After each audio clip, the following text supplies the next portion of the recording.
مدینہ منورہ ایک ایسا مقدس شہر جس کا نام سنتے ہی ہر مسلمان کا دل محبت، عقیدت اور شوق سے بھر جاتا ہے۔ دنیا میں بے شمار خوبصورت شہر موجود ہیں، لیکن مدینہ منورہ کی خوبصورتی صرف اس کی عمارتوں، گلیوں یا کھجوروں کے باغات میں نہیں، بلکہ اس شہر کی اصل خوبصورتی یہ ہے کہ یہاں ہمارے پیارے نبی حضرت محمد مصطفیٰ صلی اللہ علیہ وسلم نے ہجرت فرمائی، پہلی اسلامی ریاست قائم کی، اور آج آپ صلی اللہ علیہ وسلم کا روزہ اقدس بھی اسی مبارک شہر میں موجود ہے۔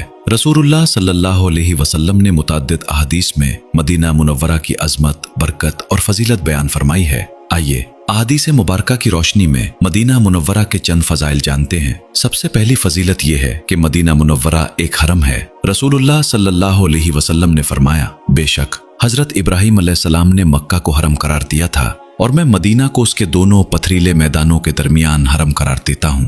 یعنی جس طرح مکہ مکرمہ ایک مقدس اور امن والا شہر ہے، اسی طرح مدینہ منورہ کو بھی رسول اللہ صلی اللہ علیہ وسلم نے حرم اور حرمت والا علاقہ قرار دیا۔ اس حدیث کو صحیح مسلم حدیث نمبر 1362 میں روایت کیا گیا ہے۔ دوسری فضیلت یہ ہے کہ مدینہ میں رہنا انسان کے لیے بہتر ہے۔ رسول اللہ صلی اللہ علیہ وسلم نے ان لوگوں کے متعلق فرمایا جو دنیاوی آسائشوں اور آسان زندگی کی تلاش میں مدینہ منورہ چھوڑ کر دوسری جگہ جانا چاہتے تھے، مدینہ ان کے لیے بہتر ہے اگر وہ جانتے ہوتے۔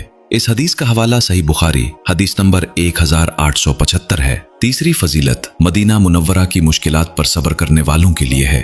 رسول اللہ صلی اللہ علیہ وسلم نے فرمایا، جو شخص مدینہ کی سختی اور مشکلات پر صبر کرے گا، میں قیامت کے دن اس کے حق میں شفاعت کروں گا یا اس کے حق میں گواہی دوں گا۔ یہ حدیث صحیح مسلم حدیث نمبر 1377 میں موجود ہے۔ چوتھی عظیم فضیلت یہ ہے کہ دجال مدینہ منورہ میں داخل نہیں ہو سکے گا۔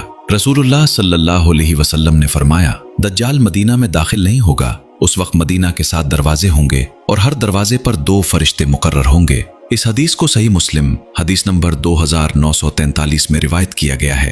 پانچویں فضیلت یہ ہے کہ مدینہ منورہ برے لوگوں کو اپنے اندر باقی نہیں رہنے دیتا۔ رسول اللہ صلی اللہ علیہ وسلم نے فرمایا، مدینہ برے لوگوں کو اس طرح باہر نکال دیتا ہے جیسے بھٹی لوہے کی میل کچیل کو الگ کر دیتی ہے۔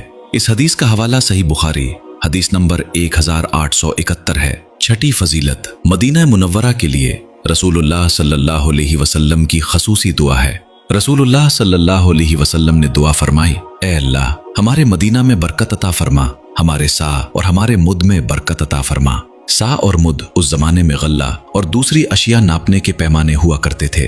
یہ حدیث صحیح مسلم حدیث نمبر 1373 میں موجود ہے۔ ساتویں فضیلت یہ ہے کہ رسول اللہ صلی اللہ علیہ وسلم نے مدینہ منورہ کی محبت کے لیے بھی دعا فرمائی۔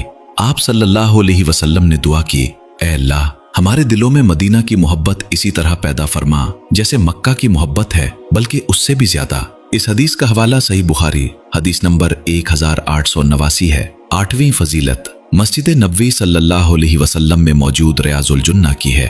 رسول اللہ صلی اللہ علیہ وسلم نے فرمایا، میرے گھر اور میرے ممبر کے درمیان کی جگہ جنت کے باغوں میں سے ایک باغ ہے۔ یہ حدیث صحیح مسلم حدیث نمبر 1391 میں روایت کی گئی ہے۔